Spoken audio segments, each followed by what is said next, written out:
हातकणंगले तालुक्यातील पट्टणकोडोली इथल्या वेदांत शिरगुप्पे यानं नवी दिल्ली इथं झालेल्या प्रथम पॅरा राष्ट्रीय सब ज्युनियर राष्ट्रीय योगासन स्पर्धेत सुवर्ण पदक पटकावलं।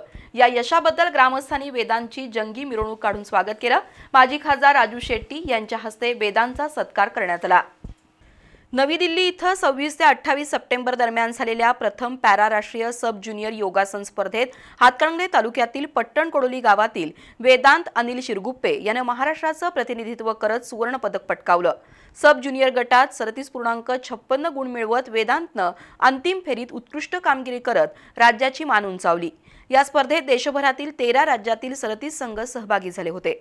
महाराष्ट्रानं सर्वाधिक पदकं जिंकत आपलं वर्चस्व प्रस्थापित केलं। वेदांत हा या स्पर्धेत महाराष्ट्रासाठी सुवर्ण पदक मिळवणारा पहिलाच खेळाडू ठरलाय। इचलकरंजीमध्ये सौम्या योगा अकॅडमीमध्ये निलेश कागिणकर यांच्या मार्गदर्शनाखाली तो प्रशिक्षण घेतोय।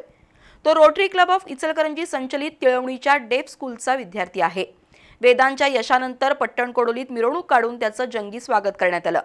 अण्णाभाऊ साठे स्मारक, श्री विठ्ठल बिरदेव मंदिर, कल्लेश्वर मंदिर, हनुमान मंदिर अशा प्रमुख स्थळांमधून ही मिरवणूक दिगंबर जैन समाज मंदिरापर्यंत काढण्यात आली।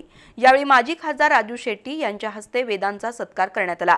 वेदांतनं कोल्हापूर जिल्ह्यासह संपूर्ण महाराष्ट्राचा अभिमान वाढवलाय अशा शब्दात राजू शेट्टी यांनी त्याची प्रशंसा केली। यावेळी शाळेचे मुख्याध्यापक सुहास गायकवाड, क्रीडा शिक्षक मुसा शेख, रोटरी क्लब पदाधिकारी, शिक्षक आणि शिक्षकेतर कर्मचारी, ग्रामस्थ उपस्थित होते।